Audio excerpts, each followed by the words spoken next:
And And so, looking at it that way, they're kind of putting the letter of the law really above the spirit. Now, here comes this Samaritan. And remember, this is a Jewish audience he's speaking to. And so, the Samaritan is the good guy in the story. So, how's that going to sit with a Jewish audience? Think about that for just a second. Wow, offensive. Think about the relationship between the Jews and the Samaritans.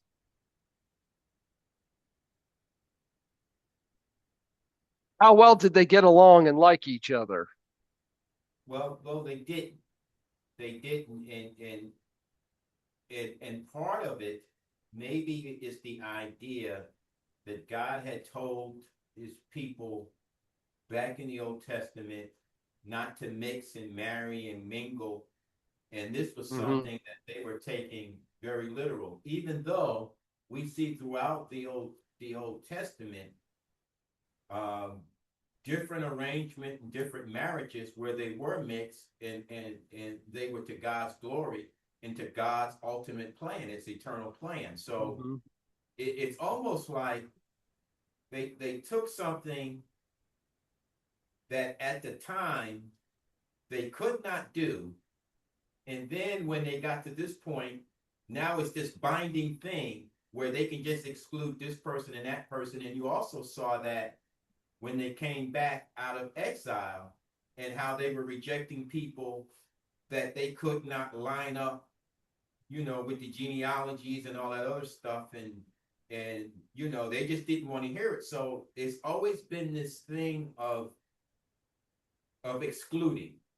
And if your Mm-hmm. papers weren't right, you were excluded. It's kind of Mm-hmm. the thought of kind of how I saw it. So by the time we Mm-hmm. get to this, you can just tell they probably thought that they were worse than dogs. At least the other people were mingling within their own people, but here's our own people, and Mm-hmm. they've gone this way, and then they haven't followed they're worshiping where they're worshiping, they're doing their own thing. So we don't have anything to do with them.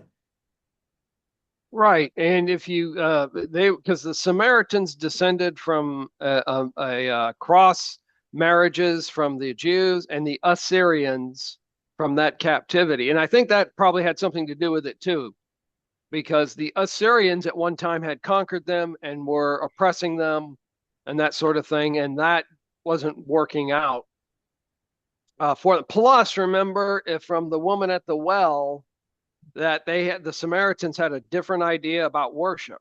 They Yeah. worshipped on well, I forget the name of the mountain instead of in Jerusalem at the temple. So there were some of those differences too. But they were probably next to the Philistines, probably the people the Jews really despised the most. So to make the Samaritan to be the good guy, that's gonna get attention. Hey, wait a minute. This guy that I can't stand is suddenly the good guy in this story. Now, notice the Samaritan didn't wait, or rather, didn't concern himself with his own safety, because remember, in those days, no cell phones, no motorist aid call by. There, I don't know if they're still there or not, but in Los Angeles, as you were coming into the city, there was about every half a mile or mile, I forget what it was, there were these motorist aid call boxes. So if you broke down, you could walk to one of them and they would dispatch help to you. I don't know if with cell phones, I don't know if they're still there or not, but you didn't have any of that. So any trip was potentially dangerous, especially if you were alone, which this guy was. So the Samaritan put and who knows, maybe the Samaritan had his own prejudices, but he put them aside and said, okay, here's a human being that needs help, so I'm going to help him. And so he put what he had into it. He took him to town. You know, this his and said, okay. And apparently he was a regular at this inn, and so here you take care of him, and if it here's some money. If it costs more than that, I'll reimburse you when I come back through here. And so doing that, giving up his time, who knows how far back it set him on his trip. And look at the money, the energy. You notice that he is not giving any regard for any of those things that people typically give regard to. He just wants to take care of this guy and help him out. And he did it personally. You notice he didn't say, um, yeah, somebody else will do it or solicit help. In fact, if you go back to the Levite and the priest for just a minute, not only was it the ceremonial aspect, they'd be unclean if they touched him. There's other aspects. I don't want to put my money into it, or how do I know he's worthy of this help? Okay, the Samaritan looked at it. Somebody needs help. I'm going to help them, which is the right attitude to have. If someone needs help, we should be helping them. And if I can't help you, then I should at least help you find someone who can help you. And can I ask a question, And Steve? then note, Can I ask a question? yeah, I was go wondering ahead. about on this particular story, on this what we're given, and it talks about the priest and it talks about the Levite. Do we understand this to mean that they knew that this person was a Jew, or was it just the fact that they just saw someone that was in need, and the whole thought was it doesn't matter what it is or who it is, I'm just going to walk past them? Or, and I always thought about that because it would be one thing if they knew it was a Jew and didn't do anything. I guess it doesn't matter. But I guess my thought is, had they recognized that he was a Jew and didn't want to help him? Or was it just the fact that no one knew who it was, but this was the response of the Samaritan, that he would just go and help him regardless of who it was? And if that's the idea that we should have as people, that regardless of who it is, if they need help, and we're able to help them, to do our best to do that. Well, looking at the text, Jesus doesn't say one way or the other if the man was a Jew or a Gentile. My guess is he was probably a Jew, or that's how the audience would have taken it. But, and in that case, I don't think that would have mattered here. I think the first thing that the Levite and the priest thought of was that could be a dead body. And if I touch it, whether it's Jew or Gentile, I touch it, I'm ceremonially unclean and I have to go through this ritual. I think that was their primary um, issue with this whole thing. The Samaritan, now here again, having some different religious ideas that might have played into it too. He doesn't have to worry about the ceremonial uncleanliness, so he's going to go ahead and help. And then I think there's also an issue of the heart. Look at the attitude the Jewish leaders, let's look at the priests and the Levites and the scribes. Look at the attitude they express towards non-Jews when, like, Jesus would go into their house and eat with them. Yeah. Um, okay, they had that attitude, that better than you attitude, because hey, I'm of the nation of Israel and we're God's chosen people and you aren't. They had that attitude. So quite possibly, if they knew he was a Gentile, it's quite possible they still would have passed by. But I think the primary concern was the ceremonial uncleanliness of it, Okay. of the whole thing. Whereas the Samaritan, that's not a concern of his, and so he'll go ahead and stop and help the guy out. Plus, Jesus is trying to make a point too, that we've got to expand our ideas of who our neighbor is. And this lawyer is uh, I think as they're this is just the way I picture it. It doesn't really say, but I picture them listening to this. Okay, yeah, guy it falls into robbers. Okay, releasing the Levite and the priest. Okay, okay. The Samaritan comes along. Hey, wait a minute. The Samaritan's helping him. Uh and if they understand the injured man to be a Jew, that would, I think, would drive it home the point even better. This is a Samaritan who we hate, and he's helping one of our own. Um, that's going to get their attention. Our own, the two Jews pass by. Here's the Samaritan helping them out, and I think that is really kind of the crux of the matter here, and why Jesus chose to lay out the scenario the way he did. Um, any other question?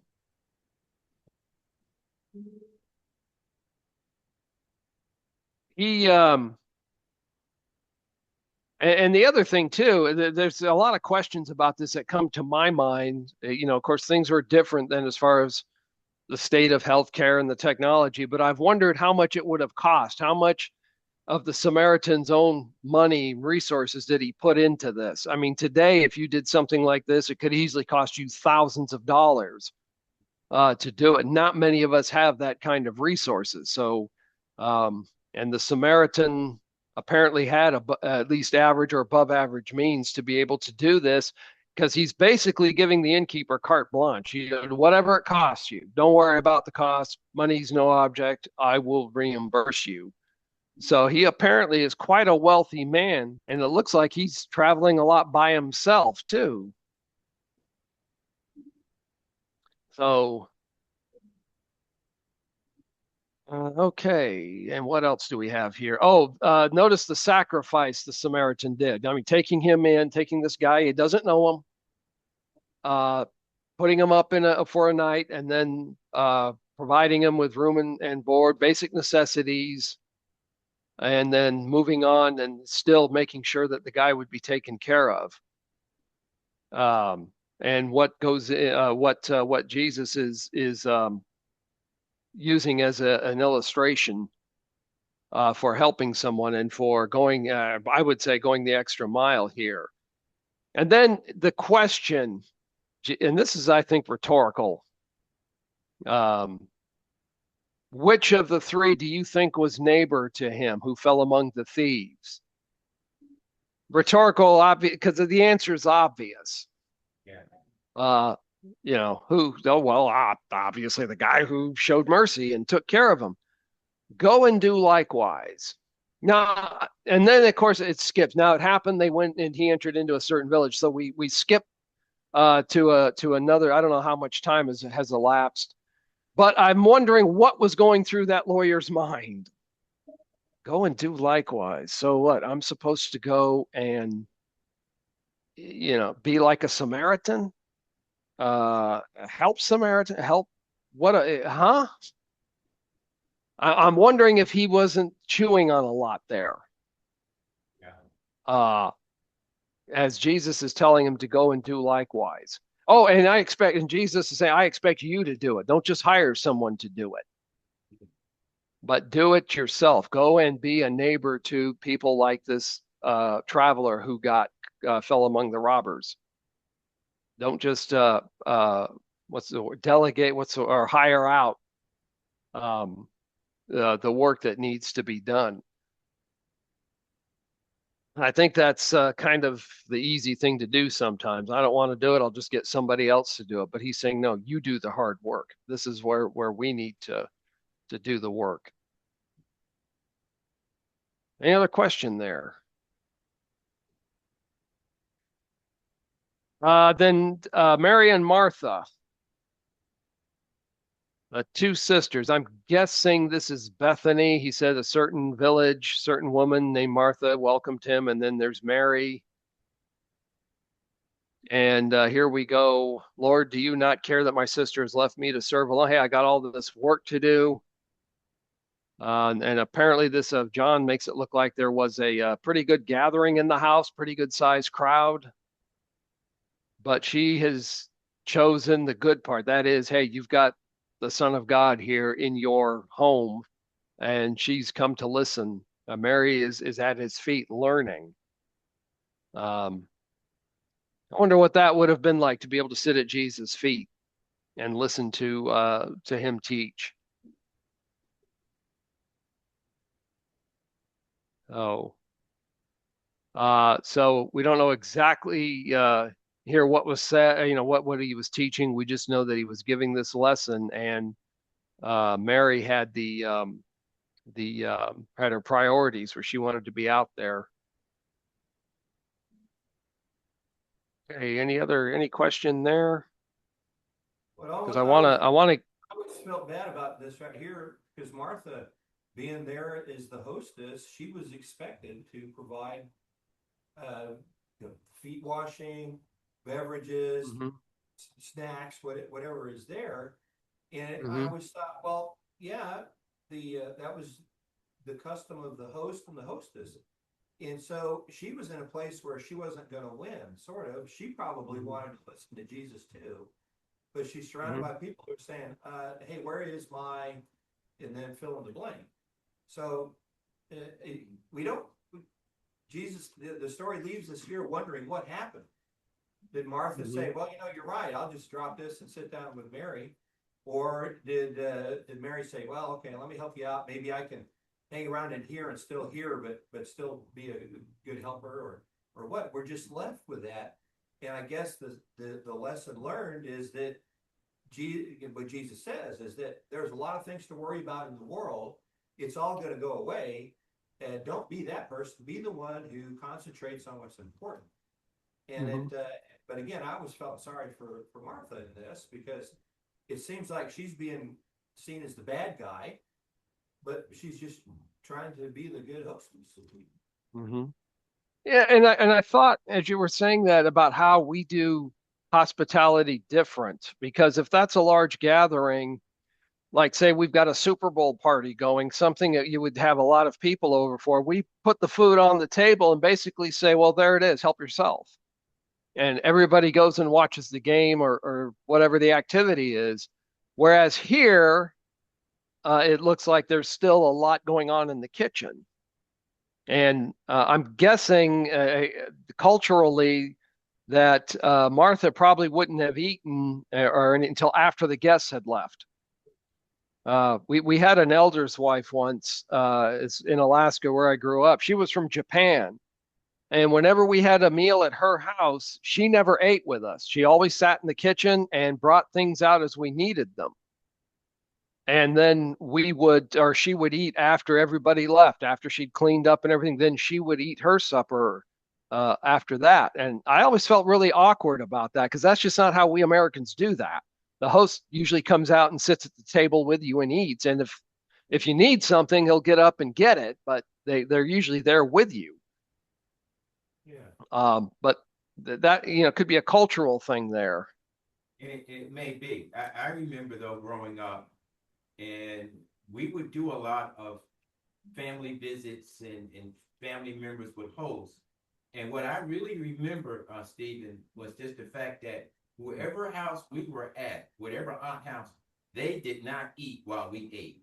They were just pure hostess, and they were bringing Hmm. stuff. And they made sure you were okay, and it was funny because I remember my mother-in-law. I always used to ask her that, and she just go, I'll eat later, But she typically, Linda's mother would never sit down while everybody else was sitting down and eating. She would just Hmm. make sure everybody else was taken care of, and that was the number one assignment. And I remember my aunts were like that. So Hmm. a lot of stuff. And the good thing about it was that it would allow them to really read the room and to see what was needed and to see if someone didn't get something they didn't like or if someone was uncomfortable. And that's what I remember about it. Them always just making a fuss over each kind of person, making sure that Uh-huh. they were enjoying themselves. But that was kind of the culture that we had, growing up that I remember, Hmm. that very rarely I remember a few times my mother, would cook a meal and bring everything in and sit down. But even most of those, she would kind of be the hostess and would just be Hmm. going back and forth, so to speak. Hmm. Yeah, the hostess would typically, in my experience, would be the last one to sit down, Yeah. but she would still join us. But in some cultures, it's going to be one of those. It's going to be one of those cultural things, and that's what I see here. Um, that she's probably just waiting for them to And finish, and then she'll eat. and the big thing about those was that I'll be honest with you, they weren't little gatherings. So it's probably like the No. same. They weren't like, it would be the four of us in the family eating. It would be people just coming in and you didn't know who were there. So you might have six there, and three Yeah. more might come in, and two more might come in, and three would come in later, and it was always a gang. And so their Hmm. biggest thing was, I just have to make sure everyone is taken care of, and I'm quite sure that was Hmm. Martha's thing. But Jesus, in his response back to her, said, and I just kind of get it that sometimes the moment is bigger than the moment, so to speak. And it's like you Hmm. need to just take stock at what you're doing. And so that's the thought I got out of this. But yeah, I remember Hmm. that used to be, I always used to think about that, how the hostess would kind of just, I don't know how Dot did it or whatever, but that's what I remember. Very, very rarely were they in the Well, same room, and they might be in the kitchen eating or something like that, but it was like, no, you need, what do you need? I'll keep bringing it, and, that sort of thing. well, and the other thing that just occurred to me, depending on the climate and the weather where you lived, if it was like here, it's a nice sunny day, you might have people sitting out on the back All, deck or all over the somewhere. place. Yeah. You know, the kids are down in the basement or they're in another room eating, and it could get to be, almost like you're running a banquet hall or a restaurant sometimes. In if you've got people scattered out along in the house or outside too. And then I noticed too, a lot of times in those gatherings, the men tend to kind of eventually, kind of gravitate to one spot, and the women are kind of in another, and the kids in another. So that can really, if you to be a good host, you've really got to stay on your toes in those cases. And note, and here again, I don't know how big this house was or anything. My understanding is the houses then were not as big as or elaborate as the ones that we might build today, but still, they've got a pretty good crowd there. This isn't just a gathering of three or four people. I picture a pretty full house. And any other thought on that? Well, I just appreciate the comment that Alex gave, that basically she wasn't going to win this one. This Right. one, this Yeah. wasn't Oh, going to. yeah. Right.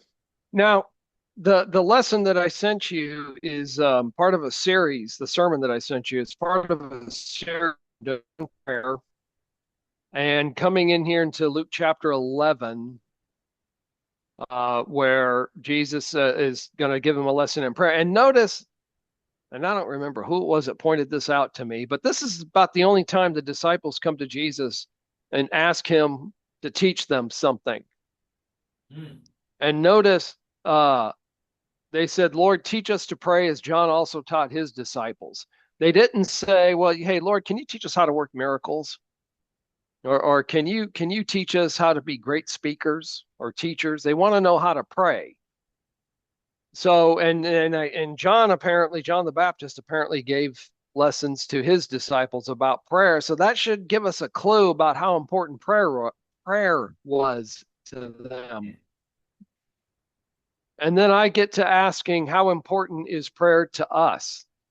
Uh, there was, I don't know if you remember a movie that came out about 10 years ago. It was called War Room. And it was about a lady had a little, like a closet in her house, and she had a bunch of notes, sticky notes and things. And I asked her, hey, what's that? She said, that's my war room. And that's where she went for her prayer Bible study. And we have every once in a while on social media, I'll say someone will post, "Hey, prayer warriors, I need you to pray about this or that." And then a nationally known evangelist once said that we fight our battles on our knees as Christians. Um, and so Jesus lays out what we call the model prayer. Some call it the Lord's Prayer, but this is a pattern for us to use in prayer. And this tells us too, we're going to see in this whole thing about perseverance. Um, and the other thing, I've got a lesson, I think it's next week in this series that I call, it's called When God Says No. And I talk about in that lesson how God isn't obligated to give us a yes answer to every prayer. And sometimes we get told no. And this is one of the criticisms that Bible critics and critics of Christianity have is a so-called unanswered prayer. My view is there's no such thing as an unanswered prayer. All prayers get answered, but sometimes it's not. I'll give you an example. We were at the store yesterday and wanting us to buy a watch for her, and she looked at one and I asked what it was, and the lady came and got it out of the case, looked at it. The price was over $300. So what do you think my answer to that was? I think we should keep looking. I think that was nice, but maybe there's a better one. Maybe there's a better Basically, it was no. Uh, one. yeah. So and some, you put it in a much nicer, more diplomatic, eloquent way than I did. But that's it. Sometimes God is going to tell us no, Amen. and that text for that, Paul in Second Corinthians, when he said, "I had the thorn in the flesh," I 3 times for God to remove it. God said, "My grace is sufficient for you." Basically, God said, "Nope, I'm not taking it away." And he told him why. And in there, Paul explains why. Basically, it's so he'll keep his head about him and not get an overinflated ego. And so, and this is what I always tell people who say, "Well, my prayer didn't get answered." The answer was no, or it could be God's telling you to wait a while. And I always say, "Well, listen, when you were a kid and you asked mom or dad for something, did they always say yes? Or do you tell your own children yes to everything? Or how many gone into the boss and asked for maybe a schedule change or some kind of consideration on the schedule, asked for a raise, and the boss said, no." And it's the same thing with God. We don't get yes answers or give yes answers all the time. God is under no obligation to give a yes answer all the time. And sometimes it is no. Now, the other thing too with my daughter, when I tell her no, it could be because, in the case of the watch, we don't have that kind of money. Sometimes what she wants to do is not in her best interest, but she's 12. She'll be 13 in a couple of months. She doesn't see it, but hopefully down the road somewhere she'll look back and say, yeah, well, when dad said no to that, he knew what he was talking about. Uh, right now, she doesn't. She's 12. She's got all the answers, that sort of thing. Oh. See, that makes though verses 5 through 13 become really frustrating because Jesus gives an example of here's God, he's in bed asleep, and the neighbor comes and asks for 3 loaves of bread, for example, Mm-hmm. and Jesus is saying, keep asking because Mm-hmm. eventually your neighbor, in this case, standing in for the Lord, he will give you what you want. And so we have doctrine that says God is not a vending machine. You don't go to God asking Mm-hmm. for stuff thinking he'll give it to you. You have to accept no. But then you see this that says keep praying that because the Lord will give you. He'll give you what you ask. Ask and Mm-hmm. you'll find. And I think later on though, Paul kind of gives a safety valve on that when he says you don't get what you ask for because you're not asking correctly. So Mm-hmm. critics can say, well, that's kind of a cop out, but everyone has to agree. Paul is bringing up a good point. I'm Mm-hmm. praying for something, and I, in my mind, want that. I need that. I have to have that, and I'm going to bother the Lord with it. And but why am I asking for that? And so you could say, well, it sounds like all the Lord wants you to do is pray for stuff that the Lord wants to happen. Well, that's Mm-hmm. not a bad idea. Why not? Because there's that. But that's where this passage right here has brought a lot of people to just say, why bother being in church if you don't get when you ask God for it, because it says he'll give it to you. And so that takes a lot of explaining, basically, Yeah. or counseling or Uh, guiding. there, there's a couple of parts to that answer that I give. I give number one is you got to look at all the passages relevant to the topic. You can't just pull one out and say, well, this is the answer. This is it. You got to put them all together. Second is what you just described. What James is talking about there is the attitude. And now here again, think about when your kid comes to you, or if you went to your parents and you instead of saying, "Hey, Dad, could I get a new watch, or could I get this or that?" You come in and basically demand it. "Hey, I want this. Oh, here, gimme, gimme, gimme." There's an attitude issue there. And that's what James is addressing. And God's going to be the same way. If we're not showing gratitude, if we are showing pride, if we're showing an entitlement, that's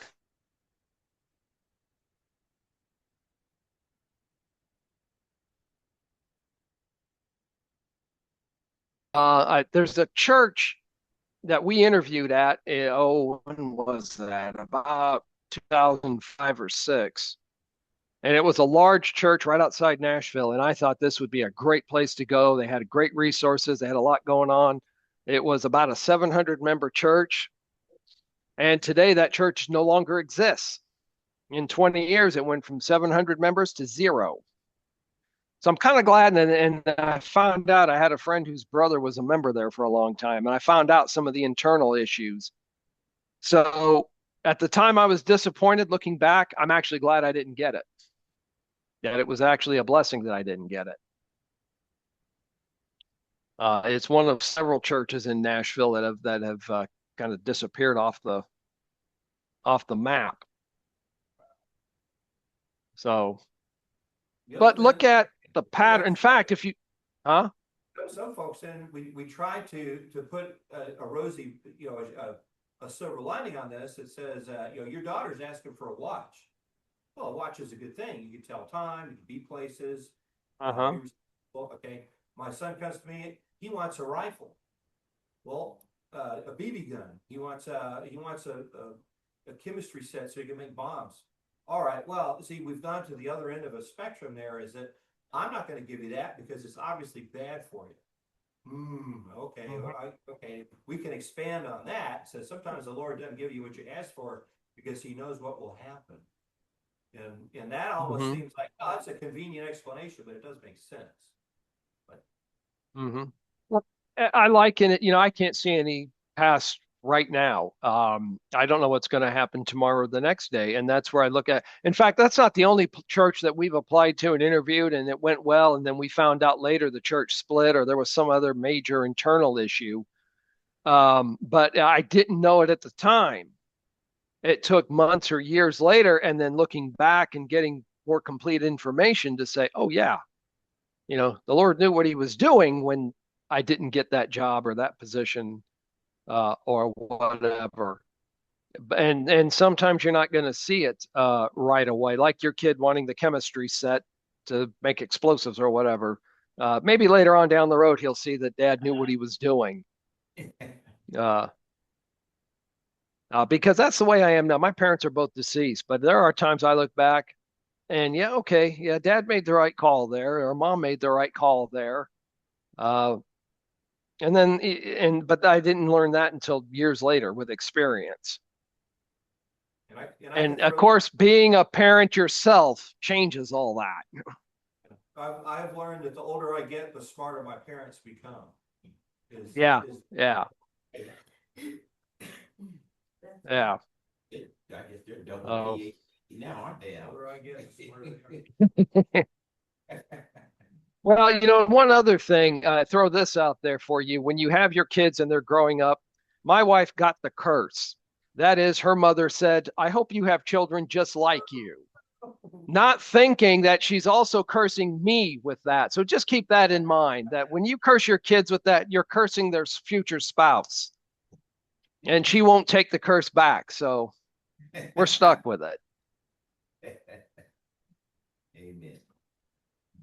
Okay. Anything else? Because we didn't get through it this time either. It's coming up on 9:30 and I've got to get ready to go back over to the auditorium for preaching time. Amen. We'll pick up with verse 14 and Jesus' power and where that comes from. What is that going to be? June 14th. Oh, that's a good day. Uh, That's a good day. What? No? Can be fun. what is that somebody's birthday? No, that's Bernard's birthday, man. Wait a minute, man. Okay. Celebration, man. Where's the fireworks? That And we that, accept that all was gifts. that was going to be my guess. We accept all gifts. Yeah, I do too. I like them to be, non-denominational bills, non-sequentially numbered, that sort of thing. Amen for birth. Any other questions? No, sir. Thank you, though. Okay. Well, thank you all for having me, and we'll see you on June 14th. Amen.